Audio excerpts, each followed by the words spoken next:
안녕하세요 여러분, 리플 마녀입니다. XRP 특집으로서요 오늘 또 말씀을 드려보려고 하는데, 해외 송금 시 거래소 오더북의 그 매수 매도의 문제점 뭐 이야기를 하면은 슬리피지 효과라고 하는데, 요거에 대해서 좀 제가 좀 말씀을 드려보려고 합니다. 일단은 리플사 홈페이지에 들어왔어요. 리플사 홈페이지에 들어와서요, 밑에 쭉 가보시면은 자, 레귤레이터의 규제자들에서 여기에서 컴플리언스, 바로 이제 규제 이행이라고 이제 보시면 되는데요. 규제 이행에 관련된 이야기가 이렇게 쭉 나옵니다. 이제 보시면은 쭉 나오는데, 저는 맨 밑에 부분을 볼 겁니다. 자, 이제 Managing Liquidity and Compliance with Associated Regulation 이렇게 나옵니다. 관련된 규제들과 함께, 이게 보시면은 관련된 규제들과 함께 이행을 하고, 그리고 유동성에 대한 관리를 하는 거. 자, 요거에 대해서 이제 표현을 해주고 있습니다. 지금 은행들이 직면에 있다고 합니다. 더 많이 요구를 하고 있대요. 어떤 요구를 하고 있냐라고 하면 유동성과 컴플리언스, 바로 요 그 규제 이행에 관련된 요 리콰이어먼트가 지금 더 요구가 되고 있다고 합니다. 이 유동성하고 이 규제 이행이 되게 중요하다라는 이야기죠, 은행들이. 자, 그리고 이것은, 이 기능은, 유동성과 컴플리언스 이 기능이 바로 이제 요구가 되어진다고 합니다. 바로 해지 기능, 그 리스크에 대한 해지 기능이 이제 요구가 되어진다고 해요. 자, 보시면은 금융 시스템에 더 그 안정화된 것들을 공급하기 위해 오늘날의 오늘날의 인프라를 위해, 다시 한번 말씀드릴게요. 금융 시스템으로 안정화된 그런 더 큰 안정화된 그런 공급을 하기 위해 오늘날 인프라에서 인프라 스트럭처의 해지 리스크를 해지하기 위한 요구라고 이제 표현이 되고 있습니다. 유동성하고 컴플리언스, 이 규제 이행이, 요게 두 개가 이제 중요하다라고 하는 거예요. 요 리스크에 대해서 해지를 하기 위해서. 근데 여기서 보시면은 프로바이드가 이제 나옵니다. 현대 인프라, 바로 보이시죠? 크로스 커런시 세들먼, 그 다음에 해외 송금 관련된 해외 통화의 세들먼트를 위한 현대적인 인프라를 제공함으로써 리플은 시스테믹 리스크를 줄인다. 이 세 가지 방법으로 리스크를 줄인다라고 하는 겁니다. 리스크를. 자, 세 개가 어떤 리스크냐라고 했을 때 여러분 보시죠. 은행은 트랜잭한다. 다이렉트리. 은행은 이제 각각 사람들에게 다이렉트로 이제 돈을 송금을 한다라는 거죠. 자, 보시면은 지워서, 어떤 부분이냐면은 중간에 어떤 카운터 파티즈 같은, 예를 들어 중간 업체, 중간 중개자, 이런 것들 이제 없앤다라는 거예요. 그리고 연결된 그 세들먼의 리스크와 그 중개자를 제거하고, 바로 그 각각 보낸 사람들이 다이렉트로 돈 송금 받을 수 있게 한다라는 거예요. 그 세 가지 리스크를 줄일 수 있다라는데, 그 세 가지 방법 안에서 줄일 수 있다는데, 바로 요거 중개자를 없애고, 그 다음에 뭐예요? 관련된 세들먼 리스크를 없애는 거, 이걸 통해서 다이렉트로 송금한다. 이거 첫 번째예요. 두 번째는 은행이 이제 활용을 한다라는 거예요. 바로 경쟁적인 마켓플레이스를 활용을 한다라는 거죠. 근데 뭐를 위해서? 유동성을 위해서. 어떤 걸 위해? 바로 FX 프로바이더, 바로 외환 시장의 의존을 대신하기 위해 유동성으로서 이 경쟁 마켓플레이스를 활용을 한다라는 거죠. 그리고 지금 리플사가 원하는 것은 이 FX 프로바이더, 바로 외환 시장을 대신하고 유동성을 만드는 게, 바로 이제 은행들이 그것을 활용을 한다라는 게 바로 현대 인프라를 적용을 한다라는 거죠. 그래서 지금 이런 해지 기능을 하고 있는 거예요. 지금 이런 컴플리언스와 리퀴디티를 활용을 함으로써. 근데 여기서 아까 봤을 때 중개자 없애고, 그 다음에 연결된 세들먼 리스크를 없애고, 그 다음에 FX 프로바이더를 없애는 거. 자, 이렇게 알아들으셨죠? 세 번째는요, 뱅크가 이제 리플을 사용을 하는 거예요. 커뮤니케이트, 바로 서로 교류를 하기 위해 리플을 사용하는 겁니다. 각각 다른 사람들이 리얼타임으로, 자 이게 무슨 말이냐라고 했을 때 보시면은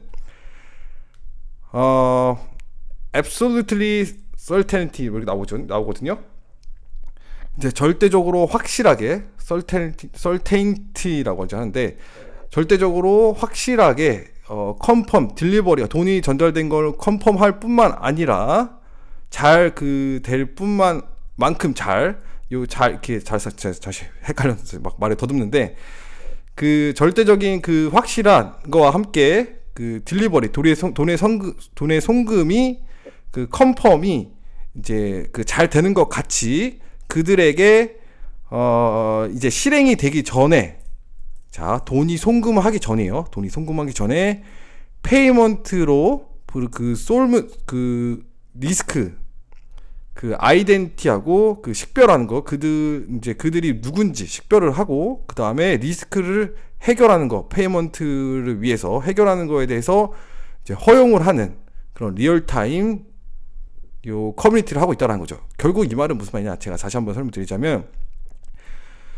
돈이 송금되기 전에 얼마를 보내고 그리고 누가 보냈는지를 확인할 수 있다는 겁니다. 자, 요게 이제 핵심 포인트예요. 제가 말씀드리는 게 해외 송금 시 거래 오더북 매수 매도의 문제점. 자, 이제 거래소, 이제 지금 여기에 리플렛입니다. 리플렛. 은행이 있죠. 은행이 있고, 자, 여기 거래소가 있는데, 거래소에서 자, XRP를 매수를 하고, 그다음에 여기서는 XRP를 매도를 합니다. 그리고 은행으로 가게 되는 거죠. 자, 이 과정에서 문제가 일어나는 게 있다라는 거죠. 자, 이 과정에서 문제가 일어났을 때 여러분들이 생각하시는 문제점은, 여기서 매수를 막 걸어놨는데, 매도를 걸어놨는데 매수하는 사람이 없으면 어떻게 되냐, 이거 슬리피지 효과가 되는 거 아니냐. 슬리피지라고 하는 것은 슬리퍼라고 하면 쭉쭉 미끄러지잖아요. 그래서 만약에 매수하는 사람이 없으면은 자꾸 하락을 하는 거죠. 그리고 매수하는 사람이 너무나 많아지면은 가격이 올라가는 거. 자, 쉽게 설명드리겠습니다. 자, 이게 이제 바이낸스에 들어왔어요. 바이낸스에 요 대비라고 하는 것을 딱 눌러보시면은, 자, 요런 오더북이 나옵니다. 오더북. 자, 오더북이 나오죠. 자, 여기에서 이제 오더북만큼 이제 물량이 쌓이게 되는 거예요. 물량이 쌓이게 되고, 여기서 이제 거래가 이제 막 이루어지게 되는 거죠. 난 여기에서 팔래, 난 여기에서 살래 라고 하는 사람들이 막 경쟁이 이루어지는 거잖아요. 여기서 이제 유동성이 이제 발휘가 되는 겁니다. 자, 아까 여기서 봤을 때 유동성과 그 다음에 그 규제 이행이 요구되는 것을 좀 더 요구한다고 했죠. 이제 규제 이행과 유동성이요. 자, 규제를 이행을 하면서 유동성을 가지고 있는 거죠. 유동성을. 자, 이런 매수 매도 관점의 유동성이에요. 근데 아까 여기서 뭐라 그랬냐면은, 이미 전에, 자, 확실하게 딜리버리를 하는 만큼, 확실하게 그 실행이 되기 전에 이미 모든 것들을 확인하는 리얼타임, 각각 이제 서로 교류가 가능하다라고 했죠. 서로 이제 얼마로 받고 누가 줬는지 이런 거 다 알 수 있다라는 거죠. 결국은 XRP를 송금을 하면, 자, 보내는 은행이 있어요. 보내는 은행, 그 다음에 받는 은행이 있죠. 받는 은행, 받는 거래소. 자, 은행이 필요한 게 있죠. 자, 보내는 사람이 여기서 100불을 보낸다고 해요. 자, 미국에서 100불을 보낸다고 합니다. 자, 그러면 멕시코에서 100불을 받아야 돼요. 자, 오더북에 여기서 100불을 걸어놨습니다. 자, 그러면 요거하고 이거하고 당장 이 은행하고 얼마 받았는지 누가 보냈는지 알고 있죠? 자, 그러면 이 오더북에 형성이 되는 곳에, 자, 이 사람이 매수를 바로 진행을 하겠죠. 자, 만약에 그게 아니고 이렇게 어떤 문제점이 생긴다고 하면은, 여기서 막 많은 그 송금량이 많아져가지고 여기서 막 이렇게 많아지는 거예요. 어디서 매수하는 사람들이 많아지고 매도하는 사람이 많아지고 막 많아져요. 그럼 결국 사람이 많기 때문에 문제는 없는데, 이런 게 없다라고 하면은 이제 문제가 생기는 거잖아요. 근데 제가 봤을 때 문제가 생기지 않는다라는 거예요.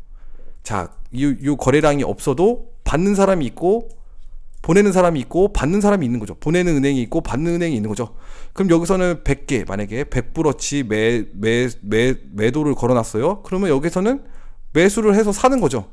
결국 남는 게 없는 거죠. XRP는 그대로 이동을 하는 거죠. 그 가격 그대로 가지고서 3초 만에 이동을 하게 되는 겁니다. 전혀 문제가 되지 않죠? 자, 지금 이런 상황에서도 문제가 될 이유가 없다라는 거죠. 자, 근데 여러분 또 보세요. 지금 보시면은 이제는 FX 프로바이더를 의존을 대신해서 유동성을 만들기 위해 이제 한다라는 거죠. 활용을 한다라는 거죠. 자, 이 FX 개념, 바로 리플사에서 원했던 이 개념이 없어지는 거예요.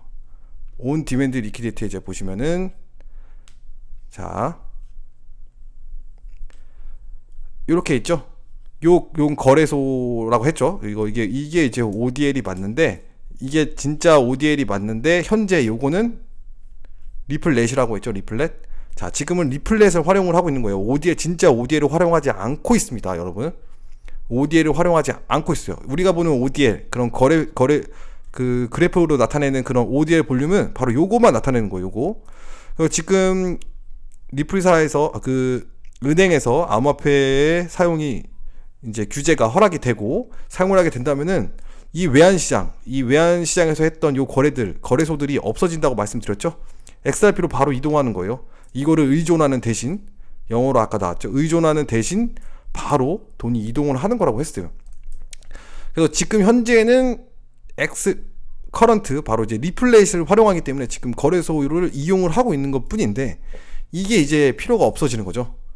그래서 이제 슬리피지 효과, 바로 이제 해외 송금의 거래소의 오더북에 대한 문제점은 앞으로 사라지게 된다라는 게 제가 보는 관점입니다. 그래서 여러분은 이거를 이해를 하시면은 문제가 되지 않는다라는 것을 좀 이해하실 수 있지 않을까 생각을 합니다. 그래서 저한테 궁금하셔서 물어보신 분들이 많이 있어요. 거래소에서의 매수 매도의 문제점이 있지 않냐, 이거에 대해서 말씀하시는 분이 있는데, 이거에 대해서 이제 제가 또 설명을 드리고 싶어가지고 제 영상을 찍게 됐습니다. 이제 XRP 특집으로 가지고 이제 하나씩 좀 여러분들께 풀어드리려고 하는데, 요런 거에서는 앞으로 요런 시장이 없어진다. 이런 FX 외환시장 같은 게 없어지고 암호화폐로 바로 이동이 되는, 자, 요런 개념이 된다.